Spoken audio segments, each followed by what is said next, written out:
Zdravíme, dámy a pánové, jdeme stěhovat gauč do naší třídy, protože nám ho ukradl nějaký student minulý rok. Čekáme.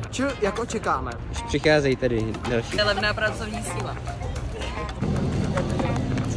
Bohužel. A tak přidejte, ne? Trvám to jak psovi sraní.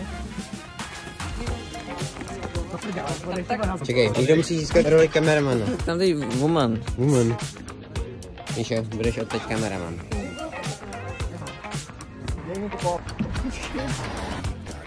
Jo. Já to nechci.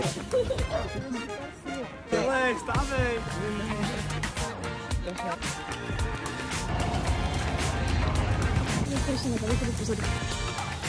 Tadáši?